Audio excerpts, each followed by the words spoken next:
Hello students, this is Arvind and I welcome to you online platform of AIM Study Point.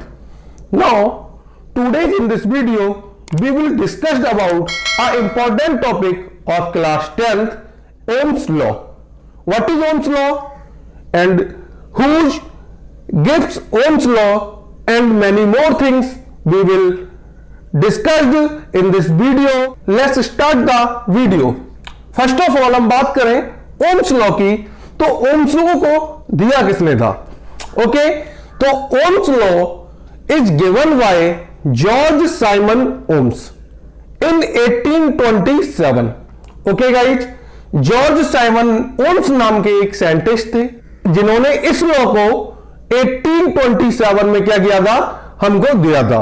And इस law में उन्होंने बताया क्या था? तो उन्होंने बताया था सिंपली ही told in his law the electric current flowing through a conductor is directly proportional to the potential difference applied across ends. Means उन्होंने अपने इस लॉ में बताया कि किसी कंडक्टर में जितना करंट फ्लो हो रहा है वो करंट उस कंडक्टर के दोनों एंड्स के बीच में लगे हुए पोटेंशियल के डायरेक्टली प्रोपोर्शनल होता है. ओके गाइस, उन्होंने बताया कि किसी कंडक्टर में ओवरऑल करंट की जो क्वांटिटी होती है वो उस कंडक्टर के दोनों सिरे के बीच लगे हुए पोटेंशियल के डायरेक्टली प्रोपोर्शनल टू होता है.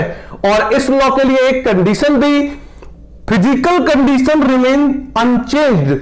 मींस इसका है जैसे हम बात कर लें लाइक टेम्परेचर चेंज नहीं होना चाहिए, तब ये प्रॉपरली वैलिड है लॉ.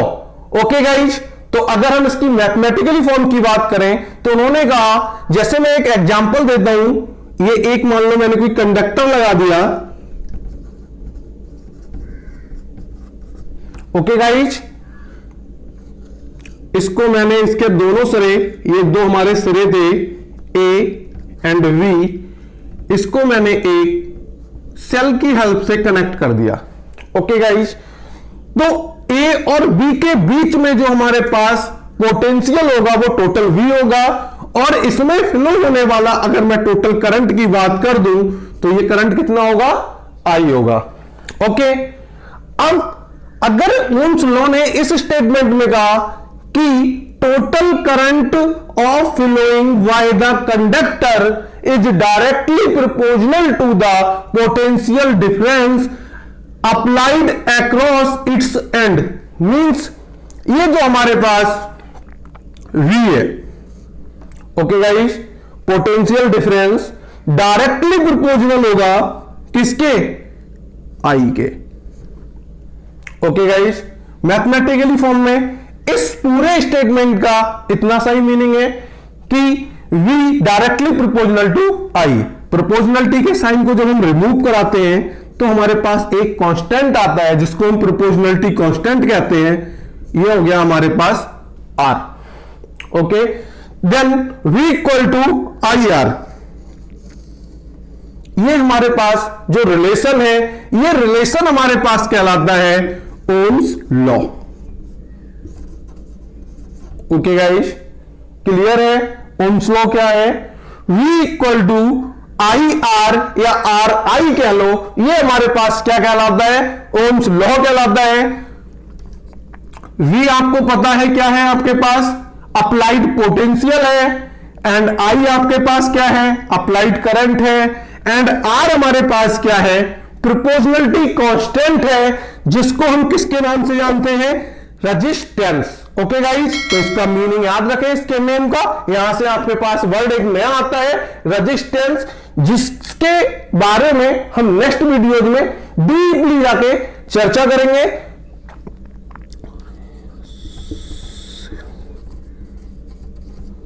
रेजिस्टेंस, ये तो आपका करंट हो गया और ये आपके पास पोटेंशियल हो गया. ओके गाइस, ये बात आपको समझ आ गई होगी अच्छे से कि ओम्स लॉ हमारा क्या होता है और हमको क्या बताता है। एक बार मैं रिकैप कराता हूं। जॉर्ज साइमन ओम ने 1827 में एक लॉ दिया। This law is known as Ohm's law. According to this law, total flowing current in the conductor is directly proportional to the applied voltage across its end. Okay guys, बस मैंने इतना सा ही था, मैंने आपको डायग्राम की help से समझा दिया। कंडीशन इसकी थी, ये हमारे पास प्रॉपरली वर्क तब करता है जहां पे कंडक्टर रखा है उसका टेम्परेचर अनचेंज्ड है, मतलब फिजिकल कंडीशंस जो हमारे पास है रिमेन कैसी रहनी चाहिए, सेम रहनी चाहिए या बदलनी नहीं चाहिए। ओके गाइस, यहां से एक क्वेश्चन और आता है वीआई कैरेक्टरिस्टिक्स। यह आता है कि वीआई ग्राफ को प्लॉट कीजिए। ओके, तो वीआई ग्राफ क्या होता है देखते हैं। सिंपल कुछ नहीं होता है, हमारे पास दो एक्सेस हमने लेना होता है, सब जानते हैं, इसको एक्स एक्सिस बोलते हैं, इसको हम वाई एक्सिस बोलते हैं। ओके गाइस, वाई एक्सिस पर अगर मैं बात करूं तो हमारे पास पोटेंशियल V है, और एक्स एक्सिस की अगर मैं बात करूं तो मेरे पास करंट I है। ओके, सिंपली यहां पे हमारे पास ओरिजिन होता है। अब यहां से मैं अगर वाई की V की वैल्यू को 2 करूं तो ये 2 हो जाएगा, 3 करूं तो 3 हो जाएगा, सेम रेशियो में प्रोपोर्शनल है तो इंक्रीज होगा। तो मेरे को एक स्ट्रेट लाइन मिलती है, और ये स्ट्रेट लाइन हमारे पास क्या शो करती है, ये हमारे पास रेजिस्टेंस R करती है।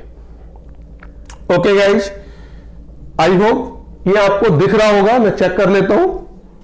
Yes,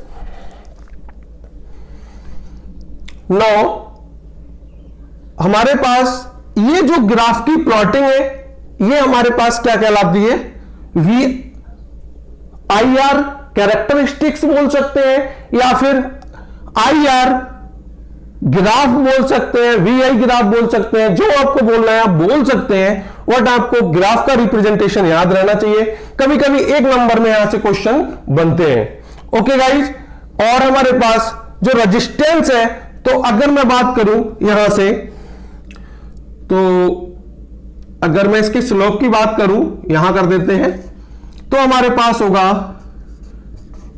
del V upon del I।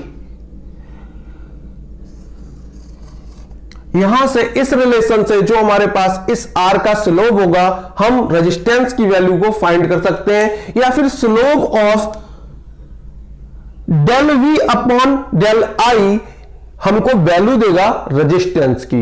Okay guys, आपको ग्राफ समझ आया होगा अच्छे से।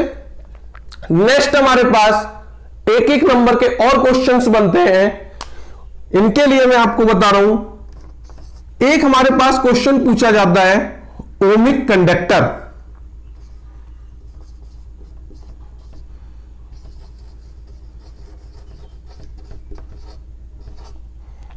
ओके गाइस, तो what is ohmic conductor? Ohmic conductor क्या होते हैं? तो सिंपली अगर मैं बात करूं तो those conductors totally obey the Ohm's law is known as ohmic conductor. Means ऐसे कंडक्टर जो हर कंडीशन में ओम्स के लॉ को टोटली फॉलो करते हैं, टोटली उसका पालन करते हैं, वो कंडक्टर हमारे पास क्या कहलाते हैं? ओमिक कंडक्टर कहलाते हैं। एंड इसके जस्ट अपोजिट अगर मैं बात कर लूं नॉन ओमिक कंडक्टर की, तो जो कंडक्टर ओम्स के लॉ का फॉलो नहीं करते, ओम्स के लॉ को पालन नहीं करते, या फिर पार्शियली ओबे करते हैं, कुछ कुछ ओबे करते हैं, कुछ कुछ ओबे नहीं करते हैं, वो कंडक्टर हमारे पास कहलाते हैं non ohmic conductor. Okay guys, I hope Ohm's law आपको क्लियर हो गया होगा। मैंने आपको इस वीडियो में ओम्स लॉ बताया, किसने दिया था वो बताया, किस डेट किस ईयर में दिया गया था वो बताया, ओम्स लॉ क्या बताता है हमको ये बारे में आपको पता चला, एंड ओम्स लॉ किस कंडीशन पर वैलिड नहीं होता, मतलब टेम्परेचर, फिजिकल कंडीशंस रिमेन होती हैं तभी प्रॉपर वर्क करता है, अदरवाइज वर्क नहीं करता है। इसके बाद मैंने आपको मैथमेटिकली जो रिलेशन आता है V equal to I R या V equal to R I, ये आपको बताया।